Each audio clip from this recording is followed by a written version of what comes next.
Pronto. E aí, pessoal, tudo bem? Um pouquinho atrasado aí para nossa live, mas sejam todos muito bem-vindos. Um tema polêmico. Rapaz, polêmica, aliás, nesse Brasil hoje não tá faltando não, né? Acho que nas últimas 12 horas a polêmica tá infinita. A grande verdade é essa. Oi, Vanessa, tudo bom? Olá, todo mundo. Vou arrumar aqui.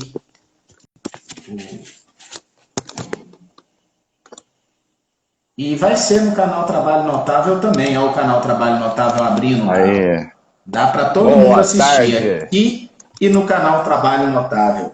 E aí, Fabiano, tudo bom? Tudo bem, Rafael? Tranquilo, né? Tranquilo? Você não tava, você estava dormindo nas últimas 12 horas? Rapaz, tô meio cabelo espetado, né? Mas deixa eu te falar, eu que Não, queria. não. Não. Você entendeu errado. Eu falei, Não tô sabendo. você estava dormindo nas últimas 12 horas porque você me perguntou, tá tranquilo? Você não viu o Ah, que aconteceu no Brasil nas últimas 12 horas, não. Olha só, em ordem. Decreto do sim, Caiado, é, portaria do governo federal sim. e agora essa bomba do Sérgio Moro, né? Como é que tá tranquilo, meu É. irmão? Pelo menos nós não fizemos igual nosso amigo Bento Herculano, que marcou live para as 11 horas da manhã, né? Concorreu com a live do Sérgio Moro. Eu não vou responder porque eu não posso colocar isso no plural, porque eu estava fazendo uma palestra para os queridos alunos do Universo exatamente nesse horário. E eu te propus esse horário, né? Mas você tinha esse compromisso, né? Acabou que. Mas tranquilo, né? Exatamente. E aí, Fabiano?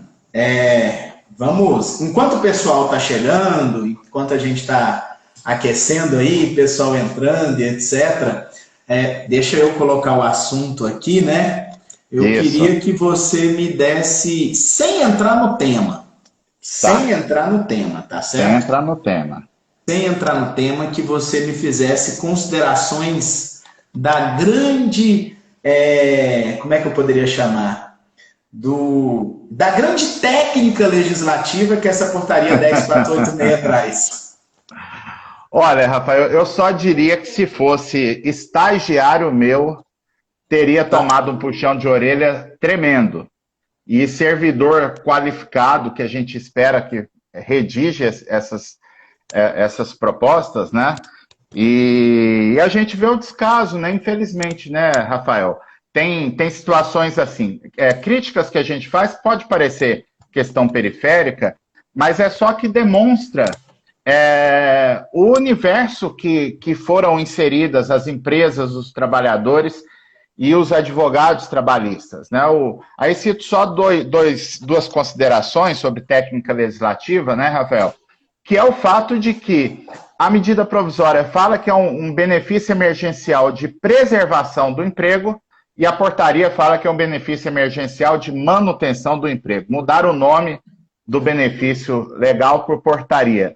E, para mim, o auge do descalabro, né? Eu sei que você viu outras questões, mas o artigo 3º termina fazendo referência a uma determinada consequência dessa minuta, né? Então era uma proposta que era para o secretário ler, para não sei quem ler, e esqueceram de tirar o minuta, né? Que era um rascunho, e publicaram como portaria, uma situação realmente estranha, Não, né? fora que, ao que me parece, eles fazem referência ao artigo 18 da 927.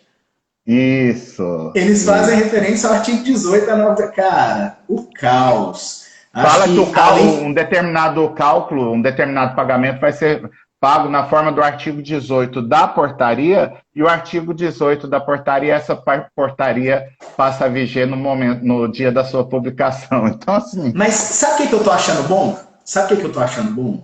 é, Eu tenho liberdade de brincar assim com você, quem está assistindo claro, e já nos conhece sabe que o Fabiano, ele antes de tudo é um grande amigo meu, tanto que não julga meus processos, então eu tenho essa é. liberdade, mas então aqui eu Colegas vou, agora, né, de doutorado, colegas de sala de aula no doutorado, então eu quero dizer que a felicidade que eu tenho é que agora você, magistrado, tá sentindo na pele o que a gente sofre quando a gente alega que a petição inicial era inépita, vocês falam que não. E bota a gente para responder a petição inicial inépita. É exatamente a mesma coisa aqui, viu? E o difícil, Fabiano, né? Só registrar aqui um abraço para a advogada Lauren aí, que deu um alô. Eu tenho uma live amanhã cedo com ela, lá no Direito News, que a gente vai falar desse assunto também, vai ser muito legal também. Amanhã, 10h30 da manhã, vai ser muito bacana. Um abraço para ela, obrigado pelo prestígio. Ela é ótima. Estive lá com ela outro dia, uma simpatia mesmo. Né? E essa, a portaria, né, Rafael, é mais um passo, né, desse processo. Acho que você que mandou ontem de madrugada para mim, né, um print, né, dizendo que o cliente, porventura, o seu advogado disse que terá uma determinada consulta que não sabe, que vai analisar. Isso não é deficiência técnica do advogado, né? Porque, de fato, é um processo que está todo mundo sofrendo, as empresas sangrando a um mês. Fabiano, peraí, tá travando muito, pessoal. Tá travando, Fabiano, só para mim ou para vocês também? Só para eu... Porque se for comigo aqui, eu mexo na internet. Não sei se o pessoal não está travando. Não, você travou um pouquinho para mim aqui. Beleza. Vamos bloquear os comentários? Só para o pessoal. Não, depois a gente volta. Depois é só para... Gente, não é falta de democracia aí nos comentários, não. É só porque a conexão tá, para variar, tá ruim. Mas vamos lá, vamos começar a trabalhar? Vamos. Antes de a gente começar a trabalhar, efetivamente, eu quero aqui ao vivo e para todo mundo que está acompanhando, falar que eu lancei pessoalmente, Fabiano, uma campanha ontem, tá certo? Uma campanha Confie no Advogado ou Confie na Advogada. Eu até fiz um post ontem lá no meu Instagram. Era isso que eu queria dizer, que é a hora que travou. E o que eu quero dizer com esse post lá que eu fiz e com essa campanha? Porque eu tenho certeza que a gente está aqui sendo acompanhado por muitos colegas advogados, mas eu também tenho certeza que a gente está acompanhado por outras pessoas que não são advogados e que têm curiosidade no assunto. E lá na campanha eu falei o seguinte: quando um advogado seu, um colega nosso, ele diz que não tem certeza nesse momento, não julgue esse profissional. Absolutamente ninguém tem certeza de absolutamente nada enquanto as MPs estão postas, nós não temos precedentes, as interpretações estão difíceis, elas estão dúbias, mal redigidas. E eu fico pensando de coração, Fabiano, se os advogados que já têm estrada respondem para o cliente que não tem segurança, que não tem certeza, e o cliente ainda fica meio assim, mas acaba confiando, o meu colega que está aí no início, que é um advogado de início de carreira, ele é questionado e o cliente pode duvidar dele. Então, quero dizer aos clientes, procure aqueles advogados que você já tem no seu círculo de confiança, de relacionamento, e é hora de você estabelecer uma confiança com ele. E digo a ele, se você vai ouvi-lo, ouça ele, ouça o que ele tem para dizer, não fica fazendo uma salada de frutas aí não, confie no seu advogado, confie na sua advogada. Muito bem, viu, Rafael? Tá de parabéns por essa campanha, porque essa pandemia, né, mostrou realmente o que você está dizendo, que, primeiro, né, que o advogado, muitas vezes, ele faz de tudo, mas ele não faz milagre, ele não tem como trabalhar se ele não tiver a matéria, que é a norma jurídica, né? Agora, por outro lado, eu queria fazer um registro, viu, Rafael, que essa confusão toda mostrou a extrema qualificação da advocacia trabalhista, né? Porque os advogados trabalhistas mostraram mais que nunca que, em geral, eles têm uma capacidade de adaptação diante da adversidade, né, de improvisação com bom senso, com justiça, que é ímpar. Isso tem que ser feito, o registro, porque a gente viu em especial naquela primeira semana das interrupções de atividades econômicas que, em geral, os advogados acertaram, né, de sair orientando os clientes a fazer coisa que não está na lei, fala, não, agora é bom senso, vamos fazer isso, e a medida provisória veio confirmando. Agora, a gente vai ter um problema, durante a live a gente vai explicitar isso, né, Rafael? Porque a portaria não resolve todos os problemas principais que têm sido objeto de dúvida e causa alguns embaraços em termos de segurança jurídica. Sim, sim, com certeza. E vamos começar as provocações, não é verdade? Vamos. Vamos começar aí as interpretações e as diversas questões que foram lançadas aí. Apesar de tudo, Fabiano, apesar da atecnia, eu acho que a portaria ela é bem-vinda. Ela só demorou, ela tinha que estar melhor redigida, tinha que estar mais adequada e ela tinha que ter saído mais rápido. Eu acho que junto da MP tinha que estar sendo elaborada a portaria. Lamentável que a portaria tenha demorado esse tanto, porque a gente vai pegar situações aí numa zona cinzenta entre a MP e a portaria. Mas vamos começar do começo, né? Tá. A gente vinha falando na MP 936 a respeito da possibilidade ou não de reduzir salário e jornada, consequentemente, dos trabalhadores que não têm controle de jornada lá do artigo 62. E são gerentes, são quem tem... quem acompanha e quem tem a função de confiança, o poder de gestão, sem a gente precisar entrar no mérito disso, e os trabalhadores que não têm controle de jornada em razão da atividade externa, e aí eu já vou falar genericamente, incluindo o teletrabalho. Só para resgatar, em uma live que eu fiz com você, a conclusão que você tinha é que não era possível se fazer essa redução por impossibilidade de aferição da redução da jornada. Exato. Em uma outra live que eu fiz com outro querido amigo professor, Rodrigo Dias, a gente já estava falando da possibilidade dessa aferição, mas não, evidentemente, por horários, por jornada, mas por exigência, por carga de trabalho e etc. E agora a gente se depara com essa medida, com essa portaria, que eu fico querendo chamar de decreto da MP, com essa portaria 10.486, dizendo o seguinte, que os empregados que não sujeitos a controle de jornada nos traz essa regulamentação para dizer sobre essa possibilidade de reduzir ou não, até contrariando um pouco o que você vinha dizendo, mas deixando em aberto o problema da aferição. Gostaria de te ouvir aí um pouco a respeito disso depois da portaria. A questão, Rafael, que eu continuo com a mesma avaliação minha, porque é impossível fazer essa aferição, é uma aferição subjetiva, não tem como o governo fiscalizar, por exemplo, qual era o conjunto de atribuições do gerente antes da redução de salário, por exemplo, e o que foi que a empresa mexeu para reduzir, não tem como ter controle desse tipo de situação, então eu continuo na mesma posição minha, eu acredito que a medida é inócua e pelo próprio contexto da empresa, que se estiver reduzindo, certamente não será só do gerente, está reduzindo em geral o salário, jornada de diversos trabalhadores e suspendendo outros, então nesse caso o gerente vai ter uma necessidade de trabalho menor, até porque a atividade econômica está reduzida em geral. Então eu continuo na mesma posição, para mim essa situação do decreto é letra morta, não vai ter como aplicar. Portaria. Vai poder reduzir, portaria, vai poder reduzir normalmente e não vejo como aferir ou fraude, ou se a empresa reduziu ou não reduziu as atribuições do gerente. Veja bem, eu vou ler o dispositivo. Sim, o bem não será devido caso verificada a manutenção. Olha, do mesmo nível de exigência de produtividade ou de efetivo desempenho do trabalho existente durante a prestação de serviço em período anterior à redução proporcional de jornada e de salário para os seguintes trabalhadores. Inciso 1. Os empregados não sujeitos a controle de jornada. Fabiano,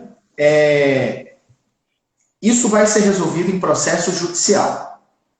Isso vai ser resolvido em produção de prova. Vai ser uma zona. Eu me lembro, Fabiano, daquela história de operador de telemarketing, de você ficar aferindo quantos toques ele fazia por dia. Quando aquilo ia para a produção de prova testemunhal, aquilo era ridículo. Não tem jeito. Todo perdão, aquilo era ridículo. Aí nós vamos entrar nisso aqui. A presunção, mais de forma prática para nossos colegas. Sim. A presunção é que houve a redução. E me parece que será ônus da prova do empregado mostrar que essa redução inexistiu. Me parece que é isso. Por recomendação, como advogado, o que eu recomendo para as empresas que têm empregados não sujeitos a controle de jornada? Que eles façam um documento lá no aditivo contratual da redução, lá no acordo individual que a gente está fazendo aqui no escritório como aditivo contratual da redução, e é o que eu sugiro aí para os meus colegas, vocês coloquem expressamente que vai ser reduzida a exigência de produtividade. E se houver a possibilidade de alguns critérios objetivos dessa aferição, seria bastante interessante que esses critérios objetivos de aferição sejam demonstrados. Mas me parece que a própria redução do volume de trabalho da empresa vai ser suficiente, como você já bem disse, para comprovar essa situação. Então, respondendo objetivamente, pelo que está aqui, pode reduzir jornada e salário dos empregados não sujeitos ao controle de jornada, desde que dele seja exigida menor produtividade, menor exigência, cabendo ao empregado comprovar que não foi reduzida, sendo dele o ônus da prova posteriormente. Esse é o pensamento. E só com um complemento. Há uma discussão se aquelas empresas que não foram impactadas pela pandemia, se elas podem usar os instrumentos da medida provisória 936. É uma discussão subjetiva, a medida provisória não proíbe. Agora, o que eu estou dizendo é porque eu estou presumindo que se uma empresa está adotando redução de salário de gerente, é porque realmente ela está numa situação impactada pela crise que provocou essa necessidade. Até presunção. E até, me desculpem o termo, seria até burrice a empresa, no momento desse, que ela precisa tanto do gestor, aquele que é o capitão lá da linha de frente, a empresa querer economizar alguns trocados, reduzindo o salário dele, estando na empresa a pleno vapor. Então, acredito que esse tipo de situação vai ser muito excepcional e, se acontecer, a empresa está em pleno funcionamento e foi lá só para economizar, e é fraude, né? Aí, realmente, num processo judicial, com ônus da prova para esse gerente, ele demonstrar que a empresa não foi impactada, o volume de atividade dele não foi impactado, e aí sim poder pensar numa condenação da empresa. Do contrário, não. É só a gente fazer uma comparação simples para a maioria dos colegas que estão assistindo. Um escritório de advocacia trabalhista empresarial. Ele aumentou a demanda absurdamente, né? Absurdamente aí. Não necessariamente aumentou o cliente, muito menos dinheiro, porque o pessoal não tem dinheiro para pagar. Mas ele aumentou o volume de trabalho muito, né? Só que tem um outro inciso aí, nesse parágrafo 3º do artigo 4º, que é o que a gente está falando, que ele me chamou muita atenção, Fabiano. Muita atenção. Sim. Olha que interessante. Também enquadra nessa impossibilidade os empregados que percebam remuneração variável. Veja. Isso é um absurdo, Rafael. Veja, eu reduzo a jornada, e vamos aqui partir sempre de boa fé. Eu reduzo a jornada e reduzo o salário. Lembrando a todo mundo que reduzir salário não é reduzir percentual de comissão. São coisas diferentes. Percentual de comissão você não pode mexer. Eu reduzi a jornada e reduzi o salário fixo, né, daquele trabalhador. Ele eventualmente não tem salário fixo, alguma coisa assim. Só que, enfim, eu reduzi a jornada e esse trabalhador é um vendedor de shopping center, um vendedor de uma concessionária, um técnico agrícola, alguém que ganha isso. E aí, por um motivo qualquer, em menos horas de trabalho, em razão de um futuro, daqui 2 meses, por exemplo, eu tenho um aumento de volume de vendas, se ele vender o suficiente para ter a mesma renda variável que ele tinha antes, o benefício não vai ser pago? Cara, não dá nem para entender isso aqui que foi dito. Não dá nem para entender. Isso é um absurdo, Rafael. Eu tenho repetido, eu tratei desse assunto em algumas lives, e eu vim até usando um termo até em tom de brincadeira, dizendo o seguinte: olha, não tem redução. Porque, na verdade, o empregado, se ele é comissionista, um vendedor, como você bem colocou, o percentual dele de comissão vai ser o mesmo.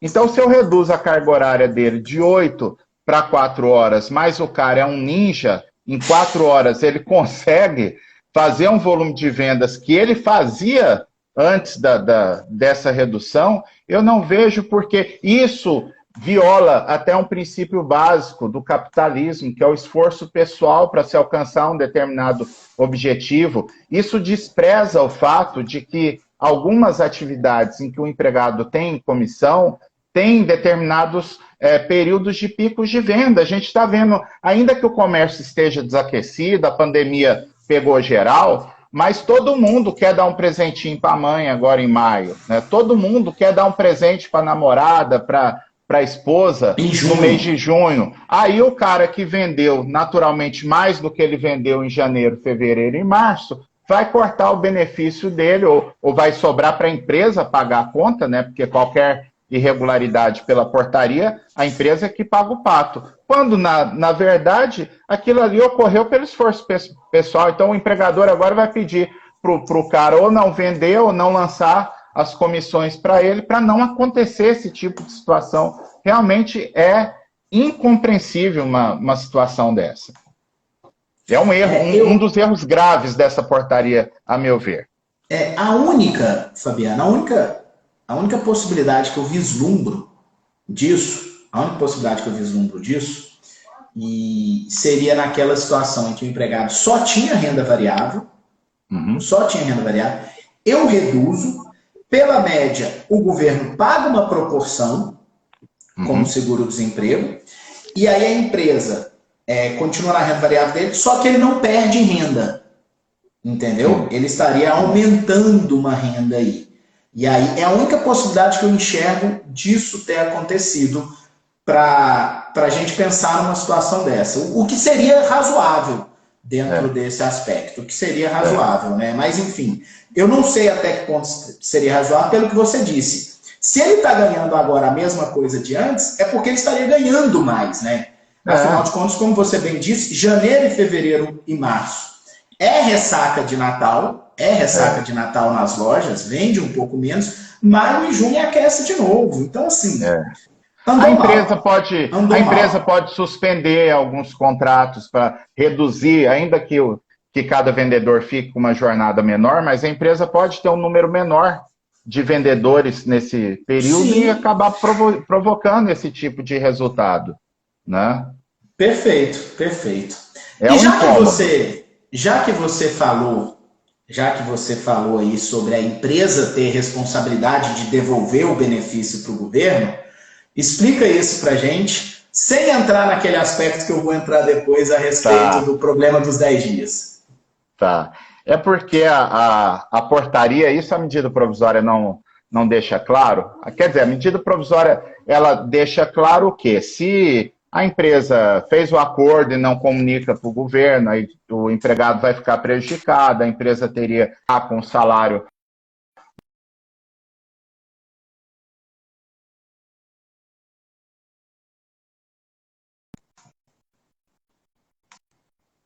consequência de alguma irregularidade que tenha sido verificada. E se acontecer determinada situação que o benefício foi pago indevidamente, aí a portaria não faz menção de que esse pagamento indevido seja por culpa do empregador, né? Qualquer pagamento indevido, a União vai cobrar do empregador, né? O empregador é que vai ter que devolver o benefício, não é o empregado que é o beneficiário, né, que recebeu a grana indevidamente, vamos dizer aqui de forma mais clara, né, não é o empregado que vai ter que devolver, é o próprio empregador, né, então isso pode causar alguns conflitos, né, dentro da empresa. Mas, Fabiano, eu apesar dos problemas que isso gera e de ideologicamente ser contrário que o empregador acaba assumindo o ônus que é do governo, me pareceu inteligente colocar o empregador de fiscal disso.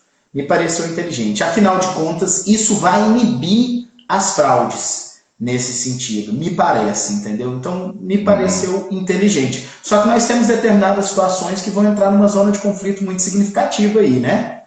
Primeiro, você podia falar aí dessa questão do retorno quando é uma não obediência de prazos do empregador. Isso. E você podia falar um pouquinho disso, porque aí depois eu falo da interrupção antecipada. Tá. É que a medida provisória prevê, não sei se é isso que você está questionando, Rafael, que tem um prazo, qualquer mudança que houver no acordo que tenha sido feito, seja de suspensão, seja de redução, aquele prazo que é de 10 dias para a comunicação original, pela portaria é um prazo de 2 dias. Né? Então, aí pode acontecer situações em que a empresa descumpre esse prazo em razão disso, né, o empregado acabe recebendo um benefício maior do que ele teria direito, justamente porque a comunicação não foi feita a tempo adequado. E aí a União vai cobrar do governo. Eu até, viu, Rafael, não sei se as empresas estão fazendo isso, mas seria oportuno, diante de algumas, digamos, algumas pedrinhas colocadas para tropeço do empregador aqui na portaria, né? Não seria nada exagerado que no acordo individual que gerasse o benefício emergencial, que a empresa colocasse uma cláusula de proteção, de segurança, né? Que em caso caso o benefício seja indeferido sem responsabilidade do empregador, que possa haver alguma forma de reposição desse prejuízo pelo empregado. Que acho que a União pensou também, né, Rafael, que é mais fácil centralizar a cobrança no empregador, né, do que sair cobrando no varejo diversos empregados de benefícios inadequados, né? Acho que o raciocínio deve ter sido esse também. E eu quero usar essa linha de raciocínio, e aí eu vou fazer um negócio aqui na live. Ô, Graciela e Lara, presta atenção. Que o pessoal lá do escritório está acompanhando, né? Presta atenção. Eu vou usar a linha de raciocínio para chamar a atenção de algo que me preocupou muito quando eu li a portaria, que é algo que vai acontecer demais entre empregados e empregadores, que é o seguinte: o artigo 10, ela fala o que você acabou de dizer, que as partes podem alterar a qualquer tempo os termos do acordo. Quando a gente está falando em alterar redução salarial, tá tudo certo. Por quê? Porque a portaria diz que o que der de diferença no mês ajusta no outro. Tá tudo certo. Mas olha que interessante, eu recebi já, e você também, diversas perguntas, e a gente tinha insegurança para responder, diversas perguntas no seguinte sentido: se eu faço a suspensão do contrato de trabalho do meu empregado, 30 dias, 60 dias, seja lá como for, e eu preciso chamar ele para trabalhar antes, como é que fica? O governo vai pagar proporcional ou o governo não vai pagar proporcional? Nas primeiras lives, eu falava assim, gente, não faço a menor ideia. Pelo que está escrito em MP, são 30 dias, então não pode convocar antes. Só que a própria MP fala em convocar com 2 dias de antecedência, então está confuso. Aí, Fabiano, lá no E-Social dos domésticos, saiu uma espécie de regulação mais rápida. E aí eu fui ler o E-Social dos domésticos e lá falava em pagamento proporcional. Aí eu pensei, opa, então vai pagar proporcional. Aqui, né? Uma pista, então você pode antecipar. Só que aí, ó, o que acontece? Quem está acompanhando aí? Artigo 10, parágrafo 2º da portaria. Olha o que ela fala. As informações prestadas dentro do intervalo dos 10 dias anteriores às datas de pagamento previstas não serão processadas na parcela do mês corrente. Gente, presta atenção. A empresa assinou o acordo com o empregado. Vamos criar datas fictícias aqui, tá? A empresa assinou o acordo de suspensão com o empregado no dia 10 de abril. A empresa tem 10 dias para comunicar para o Ministério, para o governo. Aí a empresa comunica para o governo lá 10 dias depois. Vai dar dia 19, porque se assinou dia 10 ou dia 20. Enfim. E aí está suspenso. Só que aí vem o decreto e autoriza voltar a funcionar. Aí a empresa vai, quando dá, sei lá, 19 dias de suspensão, Fabiano, para ficar bem maldoso mesmo, exemplo, quando dá 19 dias de suspensão, quando dá 18 dias de suspensão, o 19, a empresa resolve convocar os trabalhadores para voltar. Aí eles vão voltar. A empresa leva 2 dias para comunicar, que é o que autoriza aqui, que você acabou de falar, ok? Isso. Que pode alterar a qualquer tempo. 2 dias. Ou seja, a empresa vai comunicar no 21º dia.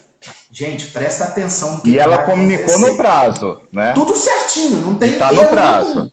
Nenhum. Não tem erro nenhum. Presta muita atenção no que vai acontecer. Olha a confusão.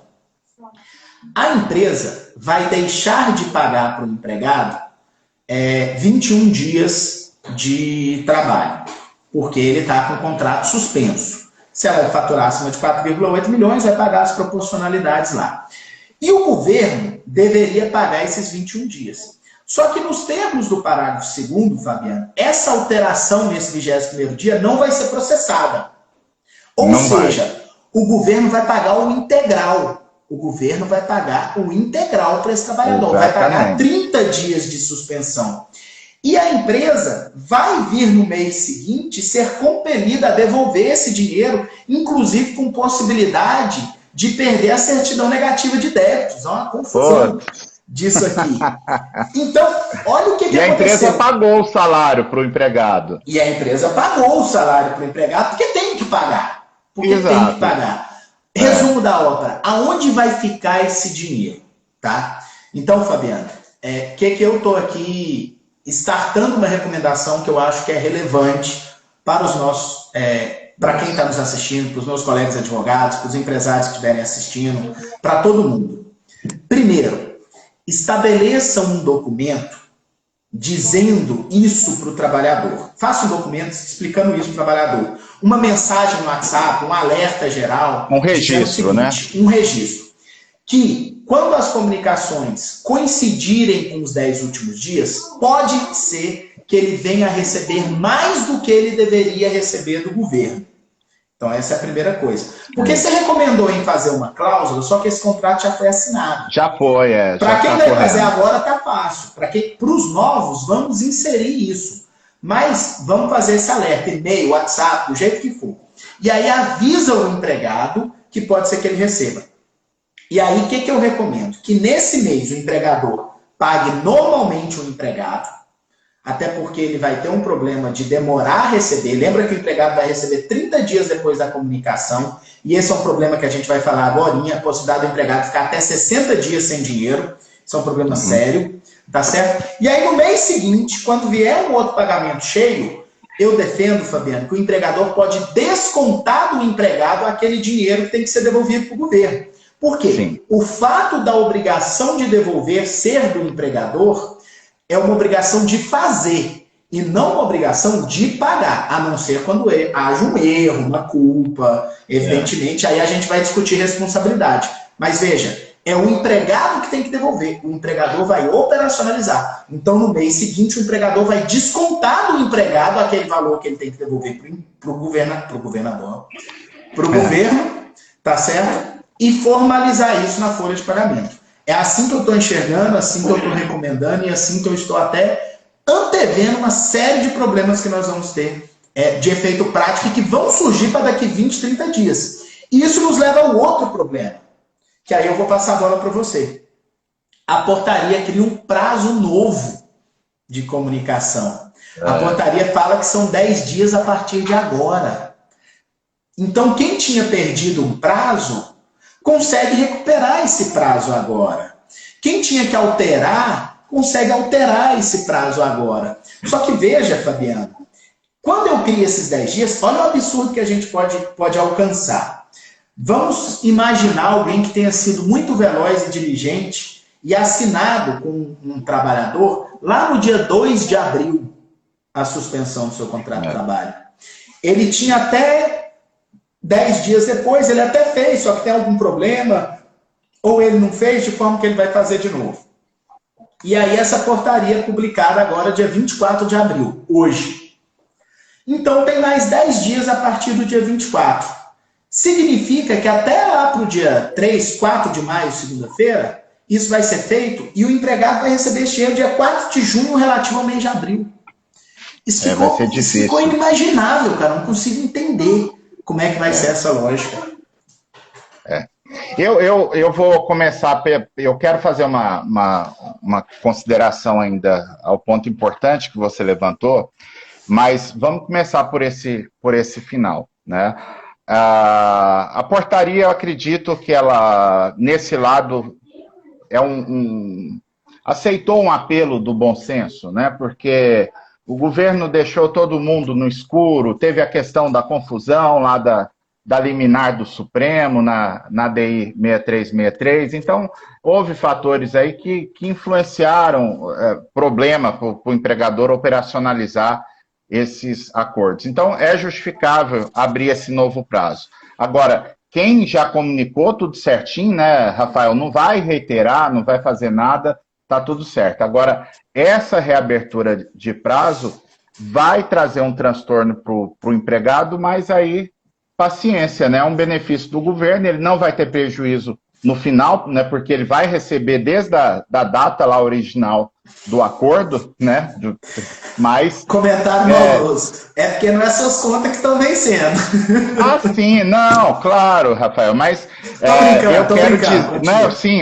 eu quero dizer que a culpa, nesse caso específico, não é propriamente da empresa. Pode ter uma empresa ou outra que vacilou e agora está tendo a oportunidade de regularizar a situação sem incidir lá na cláusula da medida provisória que manda o empregador pagar a integralidade do benefício caso não cumpra lá os prazos identificados, né? É lamentável, o trabalhador vai passar um sufoco nesse tipo de situação, mas não tem jeito, é isso mesmo, né? A empresa não tem como arcar com nada e o empregado, ainda que ele receba algo acumulado, ele vai receber o benefício dele integralmente.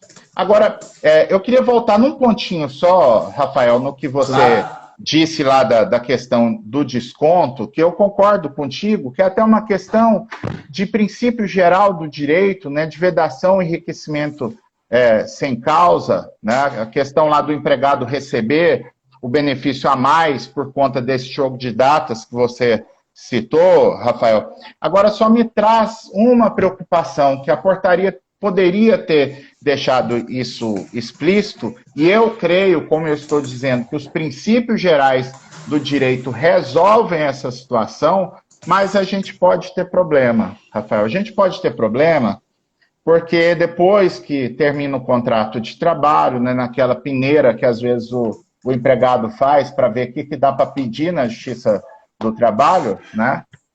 Mas formular o pedido dizendo você que está falando.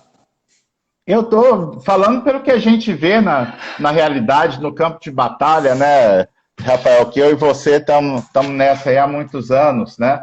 Mas o que pode acontecer, o que me preocupa, né, e por isso, se puder dar um ar contratual a essa comunicação, né, de fazer uma comunicação e que o empregado dê um aceite, de certo modo, com eventual desconto, porque o que acontece? Se ficar uma comunicação meramente unilateral, como você está sustentando, Rafael, que eu acredito, se eu tiver que julgar essa situação, a decisão vai ser essa, porque é o que é justo, é uma questão de equidade, é uma questão de... É vedação. Exato. Vedação. Mas vai ter o espertinho que vai para a Justiça do Trabalho dizendo o seguinte: desconto no direito do trabalho, observa lá o artigo 362 da CLT. Eu não recebi dolosamente o benefício do governo, nem o salário do empregador. Eu recebi de boa fé. Então, para eu ter que descontar alguma coisa, tem que ter cláusula contratual, culpa, né, ou autorização do próprio empregado no desconto, né? Eu até acho genial a tratativa que você dá, Rafael. Se constar isso no documento, pode ser dar um reforço jurídico de constar que eventual recebimento a maior será considerado como vale, como adiantamento salarial, porque aí deixa muito fechadinho, porque o adiantamento salarial, esse pode ser descontado sem qualquer discussão, se tinha cláusula, se não tinha, se o empregado autorizou ou não autorizou. Porque aí a gente deixa bem amarrada a situação para ter mais segurança, porque vai acontecer esse tipo de situação, e infelizmente a gente sabe que vai ter gente querendo se aproveitar da situação depois, numa eventual reclamação trabalhista. Maravilha. A gente está alinhado aí, então. Muito. Estamos tranquilo. Eu acho que tem um outro ponto aqui que eu prometi responder e que a gente tem que responder juntos. Tá. Vamos lá. A portaria proíbe, Fabiano. Proíbe. A portaria faz uma restrição que a MP não fazia. Ela proíbe a suspensão do contrato de trabalho de quem não está habilitado para receber, como, por exemplo, quem já recebe benefício do governo. Vamos pegar o caso de que muita gente está passando. Empregado aposentado que continua trabalhando. Empregado aposentado que continua trabalhando. Caso típico, é o caso mais presente. E a portaria vem agora e diz, não pode. E a MP dizia nada. Não dizia nada. Mesmo quando a MP dizia nada, existia uma linha de raciocínio e interpretação para dizer que não podia, porque se o programa é para garantir renda também, eu não estava garantindo renda, não tinha contrapartida. Tem que ser, tripartite, se eu posso assim chamar, né? Essa contribuição. E agora, como é que fica? Pode ou não pode, ante uma portaria que restringe o que a lei não restringe? E se puder, partindo do pressuposto que pode, como é que fica a suspensão de quem já fez antes da portaria publicar? Uma confusão sem tamanho, né, Rafael? Aí existe aqui a gente fazendo de jogo do diabo, e a gente vem conversando muito, né, Rafael? Tem várias passagens. Começa de novo. A gente disse em várias lives que... Agora tá ok? Tá me ouvindo? Tá. A gente disse em várias lives que tem determinados problemas, agora decorrentes da pandemia, que não existe uma resposta certa ou errada. Eu posso ter respostas antagônicas que elas são juridicamente aceitáveis, né, fundamentadas. E é o caso agora. Porque eu entender que o aposentado o aposentado pode entrar, pode ter a suspensão, ficar sem o pagamento do governo mesmo, e que isso teria uma lógica porque ele já tem uma renda, então vamos deixar o recurso, o dinheiro público, para aqueles que não têm renda nenhuma. Agora, o problema é que a medida provisória, ela é uma medida provisória de preservação de renda. Então, uma coisa é eu vedar acumular o benefício, por exemplo, com seguro-desemprego, porque aquilo ali é uma renda temporária. Agora, se ele já tem a aposentadoria, que é uma renda permanente, digamos assim, não é de todo absurdo a gente interpretar empregado aposentado realmente não pode ser incluído nessa suspensão, nessa redução, porque ele não tem como ter a contrapartida para a preservação da renda. Sem tirar alguns problemas, né, que aí... o maior deles é que o empregador vai ficar no prejuízo, né? Que ele vai ter ele suspendeu ou reduziu porque não tinha vedação nenhuma, né? E agora ele se vê pego aí, mudar as regras no meio do jogo, né? Então isso realmente Isso cai num problema sério e que eu vou fazer algo que eu não deveria. Isso cai num problema sério. E veja, normalmente, se ele já está aposentado, Fabiano, e o contrato não pode ser reduzido ou suspenso, muito provavelmente essa pessoa está num grupo de risco também pela idade. Tá? Muito provavelmente essa pessoa está num grupo de risco pela idade. Quero lembrar disso. Eu não posso suspender, eu não posso reduzir salário, e eu ainda tenho um trabalhador em grupo de risco que não deveria vir trabalhar então. E aí, aqui em Goiás, ontem à noite, um pouco antes dessa portaria, o nosso querido governador do estado de Goiás publicou um decreto estadual, dizendo que o empregador que suspendesse ou rescindisse o contrato de trabalho do grupo de risco, e lógico que ele amplia o grupo de risco, não é só a idade, aqui a gente está falando da idade, ele perderia um benefício fiscal específico que nós temos aqui no estado de Goiás. Existe uma parte dessa discussão que ela é eminentemente de direito público, direito constitucional, direito tributário, a possibilidade ou não de criar restrições que não estavam previstas no ordenamento a que foi submetido o empregador, da ilegalidade quando concedido, né?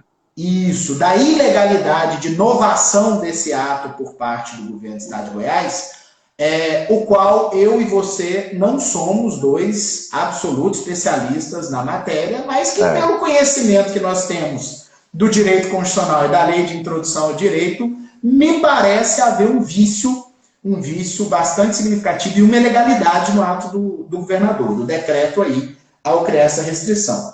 Mas o fato é em que o governador proíbe rescisão, proíbe suspensão do contrato de trabalho. A portaria proíbe suspensão e proíbe redução da jornada de trabalho desse trabalhador do grupo de risco. E agora? É uma aposentadoria paga pela iniciativa privada? Temporária, né? Não tem absolutamente nenhum sentido. O empregador ele virou refém de uma situação em que ele não tem saída. Ele não pode mandar embora. Aí alguém veio dizer, eu estava discutindo isso com... Alguém não. Estava debatendo esse assunto com o Flávio Rodovalho, Fabiano, que é, para mim, um dos grandes conhecedores da legislação de benefícios fiscais aqui no estado de Goiás. Flávio é craque. Conhece muito do assunto. E eu conversando com ele, quando saiu isso, uma das primeiras coisas que eu fiz foi mandar. Mandei para ele, mandei para ela, infelizmente não viu, eu e o Flávio ficamos conversando ali. E o Flávio disse o seguinte: isso não é uma restrição de norma trabalhista, algo que eu vi algumas pessoas comentando, e eu concordo, não é. É direito da pessoa rescindir o contrato do empregado, só tem uma consequência. Só que me parece que essa consequência é coação econômica, em um momento de calamidade pública. Então, eu vislumbro aí até responsabilidade civil do estado de Goiás para pagar o salário desse trabalhador que ele proibiu de suspender e proibiu de rescindir o contrato de trabalho. Vislumbro responsabilidade civil do estado de Goiás. Mas é um assunto polêmico que não tem resposta certa ainda, não é mesmo? Não tenho, Rafael. Acho a sua argumentação muito boa, mas num primeiro momento eu quero aproveitar aqui que a gente está com uma audiência nesse momento aqui de quase 300 pessoas na live, de fazer um elogio público ao governador Ronaldo Caiado, porque eu acho que o Estado serve para fazer intervenções dessa natureza em momentos graves. Por quê? Porque, para mim, uma empresa que recebe um incentivo fiscal significativo, a gente não está falando de um benefício emergencial de R$600. São isenções tributárias que implicam numa vantagem econômica muito considerável, sem contar que algumas empresas, inclusive, recebiam doação de área para estabelecer o seu negócio, né? Então, eu acredito que numa hora dessa de crise, cabe mesmo ao Estado defender os trabalhadores que estão a serviço desse empreendimento econômico que receberam benefícios fiscais. Então, aqui, vamos ver até onde isso vai dar, Rafael, mas eu, no primeiro momento, eu compreendo, acho que a segurança jurídica, de certo modo, foi preservada, porque eventuais reduções ou dispensas ocorridas antes de ontem não tem como elas impactarem esses incentivos fiscais, porque o decreto vale a partir da sua publicação, mas eu vejo com muito bons olhos que o Estado de Goiás tenha tido essa iniciativa, que quem usufrui já de um benefício fiscal local, que não usufrua também dessa outra medida federal. É claro que aí nós vamos ter uma discussão até de competência, se esse decreto, de certo modo, não está esvaziando a medida provisória, né? Ainda que você tenha dito com muita propriedade que o decreto não é uma regra trabalhista, mas traz um impacto que praticamente, para esse grupo de empregados, esvazia o conteúdo da norma. Então, o jogo está lançado, né? O juiz apitou o começo da partida. É verdade. Fabiano, nós temos poucos minutos, 8 minutos para acabar, Tá. e tem uma questão que eu quero falar. Tá. Data, a gente até já falou isso fora de live em outras asas. Uhum. Aqui criou-se uma restrição para os contratos de trabalho existentes até o dia 1º de abril e foi além. Disse que ele tem que ter tido comunicado no E-Social até dia 2 de abril. Pergunto, a empresa contrata dia 2 de abril, vinha trabalhando e etc., pensava que não ia ser impactada? Sei lá, uma funerária. Tá. Uma funerária. A funerária pensou, o trem vai bombar, né? E aí a funerária contrata lá e de repente o negócio não acontece. Que exemplo, Rafael. Não acontece. Tá.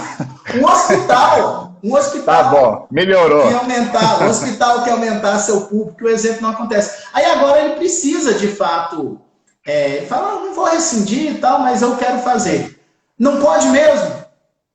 É complicado, né? Porque o prazo de registro da carteira, a partir da Lei da Liberdade Econômica, é de 5 dias, né? Então, acaba que o empregado contratado dia 1º de abril, a empresa teria até 5 de abril para anotar a carteira e informar o E-Social, mas infelizmente, né, o secretário conhece o jeitinho brasileiro, né? Tem conversas, né, que já circularam em grupos, inclusive, de situação de empresário que lá no dia 2, dia 3, fala, não, vamos aproveitar aqui, contratar uns parentes aqui ganhando um salário mínimo, que não tem renda nenhuma, para conseguir tirar um benefício do governo, né? Então, me parece que, ainda que a gente não possa presumir, foi para evitar esse tipo de esperteza, né? De reduzir o prazo. Maravilha, maravilha.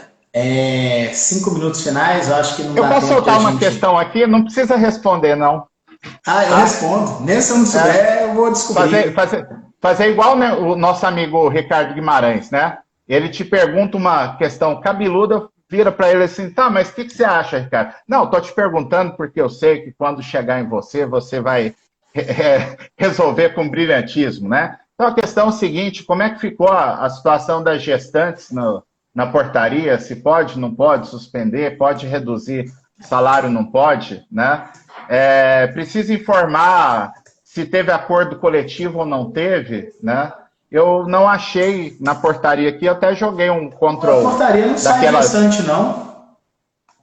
Por isso que eu estou perguntando como é que fica a situação da gestante, porque já que resolveu a questão do aposentado, bem ou mal, poderia ter explicitado também se a gestante pode ou não pode ser beneficiária ou vítima, não sei, cada um interprete como queira, né, da suspensão contratual ou da redução de salário, né? Eu vou responder o que eu já respondia antes da portaria, porque a portaria não mudou o assunto, né? Penso que é possível sim a aplicação da 936 para gestante, não existe restrição, desde que isso não colida com o tempo de recebimento da licença maternidade dela.